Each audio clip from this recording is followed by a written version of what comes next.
লাখপতি বাইদেউ কোন সমষ্টিত কেতিয়া পাব অহা 9 তাৰিখে তাৰ আমি শিডিউলখন পাব্লিছ কৰিম আগষ্ট মাহত কোনে পাব সেপ্টেম্বৰত কোনে পাব প্ৰত্যেক মাহত 30টা সমষ্টিক আমি দি যাম কোন মহিলা আত্মসহায়ক গোটসমূহক আমি সদস্যসকলক 10,000 টকাকৈ দিয়াৰ এটা প্ৰতিশ্ৰুতি দিছিলোঁ লাখপতি বাইদেউ এই লাখপতি বাইদেউ কোন সমষ্টিত কেতিয়া পাব অহা 9 তাৰিখে তাৰ আমি শিডিউলখন পাব্লিছ কৰিম আগষ্ট মাহত কোনে পাব সেপ্টেম্বৰত কোনে পাব প্ৰত্যেক মাহত 30টা সমষ্টিক আমি দি যাম কোন সমষ্টিৰ তালিকা কেতিয়া 9 তাৰিখে আমি ঘোষণা কৰিম আৰু মুখ্যমন্ত্ৰী উদ্যমী আত্মনিৰ্ভৰ অসম অভিযানৰ পুঁজিও আমি জোনেল ভিত্তিক 4খন মিটিং পাতি আমি প্ৰদান কৰিম এই কোন সমষ্টিত কোনে পাব আমাৰ মন্ত্ৰীসভাৰ সদস্যসকলক মই দায়িত্ব দিছোঁ ৰুটিনখন বনাবৰ কাৰণে তেওঁলোকে ৰুটিনখন বনাই দিব কিন্তু এই গোটেই আঁচনিখন ৰূপায়ণ কৰাৰ বাবে আজি কেবিনেটে 1450 কোটি টকা অনুমোদন কৰিছে যাতে মুখ্যমন্ত্ৰী মহিলা উদ্যমিতা আঁচনি আৰু মুখ্যমন্ত্ৰীৰ আত্মনিৰ্ভৰ অসম অভিযান আমি ৰূপায়ণ কৰিব পাৰোঁ 3000 কোটি টকা যোৱা বছৰে অনুমোদন দিয়া হৈছিল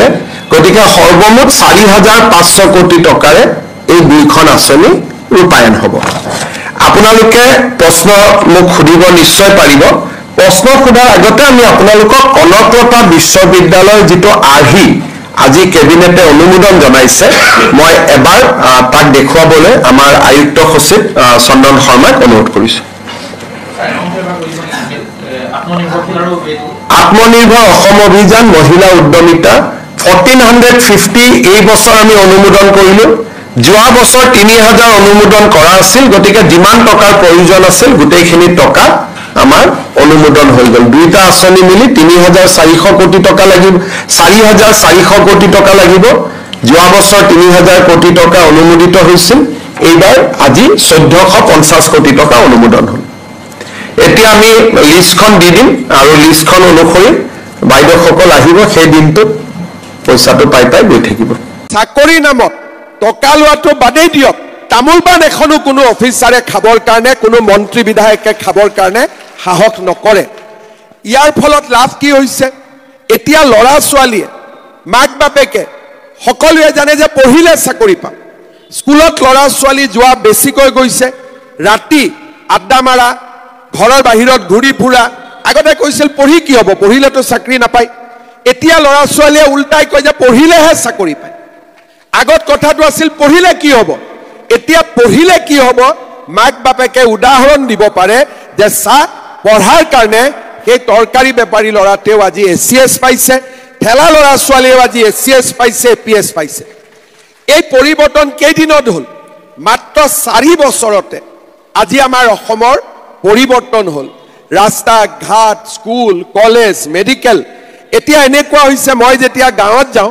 মানুহে মোক কয় আমাৰ ঘৰৰ ৰাস্তাটো বেয়া বোলে কাগজখন দিয়কচোন কাগজখন লওঁ ইঞ্জিনিয়াৰক সুধো ৰাস্তাটো ক'ত বোলে ছাৰ এওঁলোকে পথাৰৰ মাজলৈকে উঠি গৈছে তাৰে নতুন ৰাস্তা বনাব লাগে তাৰমানে আগৰ ৰাস্তাবোৰ বনোৱাব বাকী নাই এতিয়া কাৰোবাত পথাৰৰ মাজত কৰবাত কোনোবা নতুনকৈ গাঁও পুতিছে চুবুৰী পাতিছে আমি তাতে ৰাস্তা বনাব লাগে এতিয়া মানুহে আজিকালি ৰাস্তাৰ কথা নকয় কয় যে ড্ৰেইন বনাই দিব লাগে ৰাস্তাৰ কথাটো কমি গ'ল এতিয়া নতুনকৈ কয় ড্ৰেইন বনাই দিব লাগে এইটো হৈছে আমাৰ পৰিৱৰ্তন যে লাহে লাহে আমাৰ চিন্তাধাৰা ওপৰলৈ গৈ আছে কংগ্ৰেছৰ দিনত আমাৰ আঁচনি কি আছিলে লুঙি ধুতি খুটা আঠুৱা কম্বল বেলেগ জায়গাত বাদ দিয়ক আধাৰা পলাশবাৰীটো মোৰ মনত আছে কংগ্ৰেছৰ মিটিং পাতিলে মহিলাবিলাকৰ কয় মিটিঙত আহিব খুটা দিম বুলি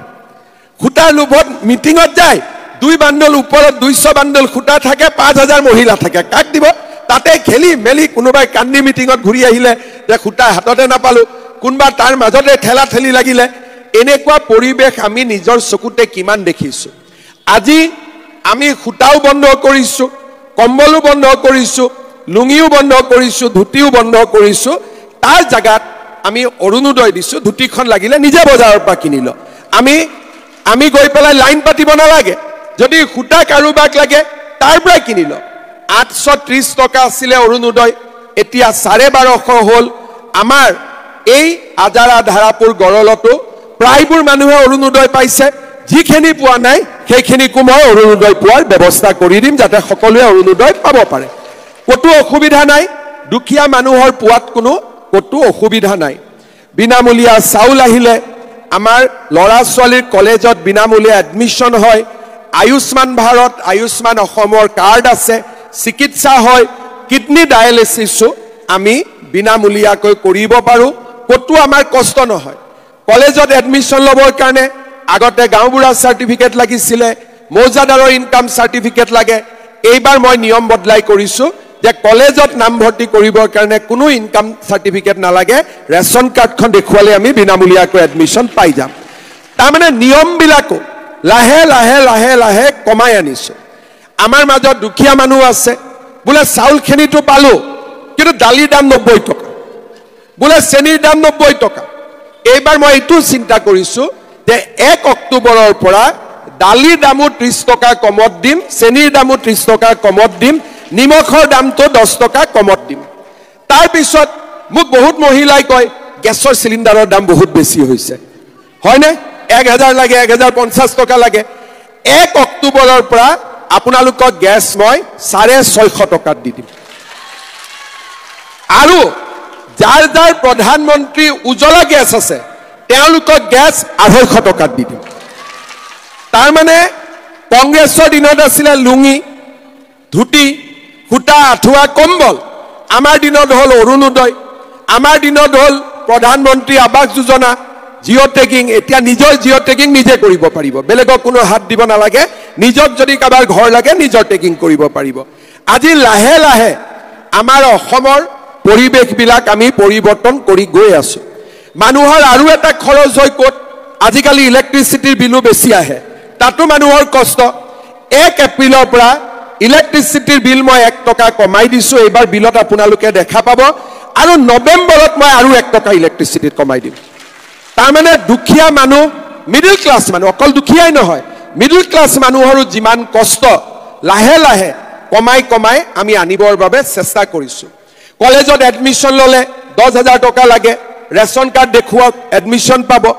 ছোৱালীজনী যদি কলেজত পঢ়ে নিযুত মইনা আঁচনি 1250 টকাৰ পৰা 2500 টকালৈকে চৰকাৰে দিব নহলে ছোৱালীজনীক পঢ়াব কোনে টকা দিব লাগিছিল দেউতাকে দিব লাগিছিল এডমিশনৰ পইচা কোনে দিব লাগিছিল দেউতাকে দিব লাগিছিল এতিয়া ছোৱালীজনীৰ পঢ়াৰ দায়িত্ব চৰকাৰে লোৱাৰ কাৰণে দেউতাকে সেই টকাখিনি ঘৰৰ বেলেগ কামত খৰচ কৰিব পৰা হৈছে নে নাই এতিয়া গেছৰ দাম যদি 300